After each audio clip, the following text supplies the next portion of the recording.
wewe unanung'unika tu, maandamano. Tutakula maandamano.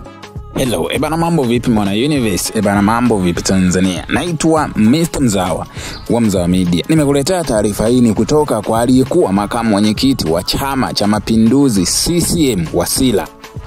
Anazungumzia kile ambacho kinapangwa kufanyika Oktoba 29, ambapo ni maandamano ambayo yamekuwa yakihamasishwa katika mitandao ya kijamii na baadhi ya viongozi wa vyama pinzani, Chama cha Demokrasia na Maendeleo Chadema. Amezungumza kuhusiana na hayo maandamano. Amewataka wananchi wasikimbilie maandamano, wanachotakiwa ni kudai haki ya vile ambavyo wao wanavihitaji. Wamesema kwamba maandamano yanaweza yakaleta vitu vingi, athari nyingi ambazo zinaweza zikajitokeza, watu wanaweza wakaumia au wengine kuuawa. Amewataka Watanzania wadai kitu ambacho wao wanakitaka. Kama wanadai barabara, watajengewa kupitia Chama cha Mapinduzi. Amezungumza na wananchi wake katika mkoa wa Mara na kuwataka wawe watulivu, wasijihusishe na maandamano hayo. Lakini tukumbuke kuwa vyama vingine vya siasa vinajiandaa ili kushiriki uchaguzi mwaka 2025 ambao ni Oktoba 29, ambapo kuna baadhi ya vyama, mfano Chama cha Demokrasia na Maendeleo chenyewe kimegoma kujihusisha na masuala ya uchaguzi mpaka pale ambapo reforms zitafanyika. Kukataa kwao, wanajiandaa kwenye maandamano Oktoba 29 kwa ajili ya kudai haki na amani hapa nchini Tanzania. Kumekuwa na mambo mengi ambayo yamekuwa yakifanyika, ikiwemo ACT Wazalendo walijiingiza kwenye uchaguzi katika kusimamisha mgombea wa urais kupitia chama hicho, ambapo Ruagampina aliteuliwa kugombea nafasi hiyo. Lakini changamoto iliyojitokeza ni pale Ruagampina alipowekewa pingamizi kushiriki uchaguzi mkuu. Mpaka sasa chama cha ACT Wazalendo hakina mgombea wa urais kupitia chama hicho, ila kuna wabunge ambao wanaendelea kujinadi kwenye kampeni zao kuwa wao watakuwa wagombea kupitia tiketi ya chama cha ACT Wazalendo. Chama cha ACT Wazalendo kilifungua kesi mahakamani kuishtaki tume kudai kwa nini wamemsimamisha Ruagampina kugombea urais kupitia tiketi ya chama hicho, ambapo mpaka sasa hivi kesi hiyo imekubaliwa kuendelea mahakamani. Shauri zimetolewa siku kadhaa kwa ajili ya kuendelea na shauri hilo. Mahakama ilimkubalia Ruagampina kwenda kuendeleza shauri hilo, lakini mpaka sasa bado ACT Wazalendo haijajua ni kipi ambacho kinaweza kikatokea endapo watanyimwa nafasi ya kusimamisha mgombea wa urais kupitia chama hicho.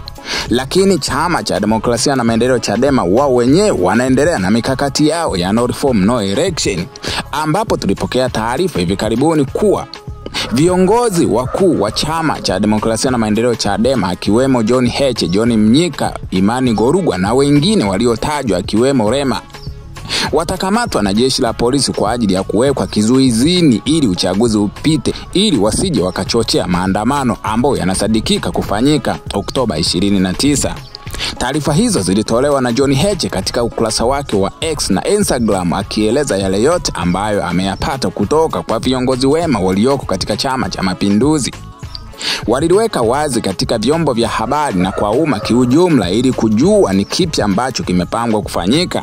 Lakini John Heche alieleza kwa kina kwamba nguvu ya umma ndio itakayoandamana, lakini sio sisi wachochezi wa maandamano hayo. Sisi tunachodai ni reforms, ndipo uchaguzi ufanyike.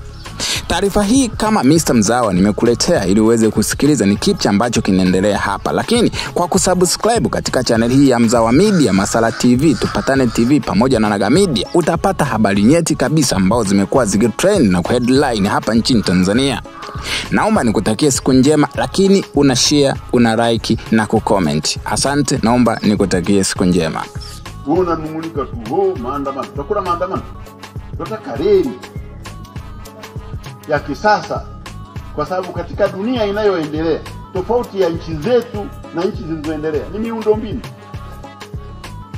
Ukifika tu unaiona barabara pana, kuna reli zinakwenda spidi, kwa hiyo biashara inakwenda spidi. Hakuna biashara ya kisasa ya kuuza vitu kwa matenga tu umebeba kichwani. Hiyo ni biashara ya zamani. Biashara ya kisasa ni ile inayokwenda namna gani? Very fast and speed.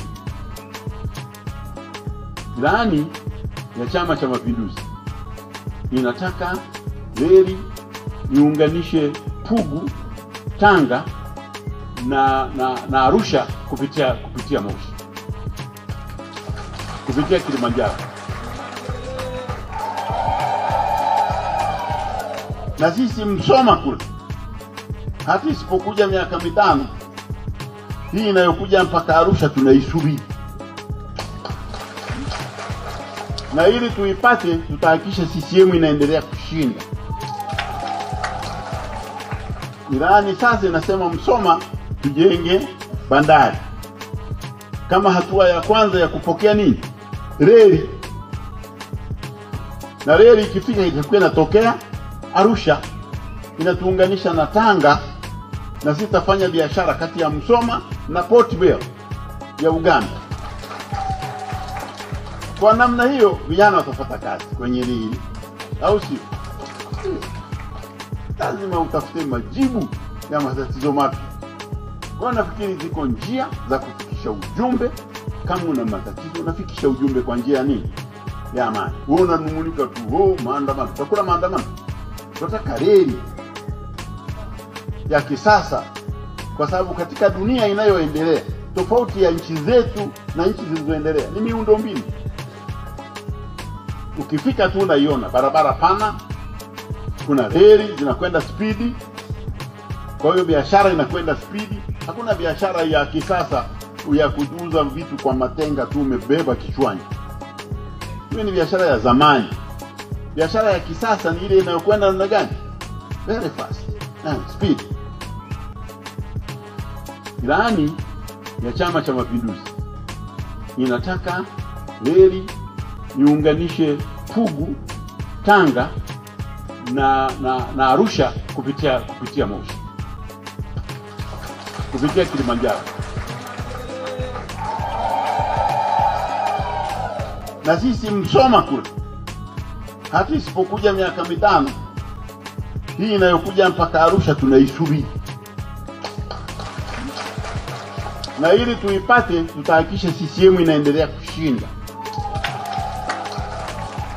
Ilani sasa inasema Msoma tujenge bandari kama hatua ya kwanza ya kupokea nini, reli,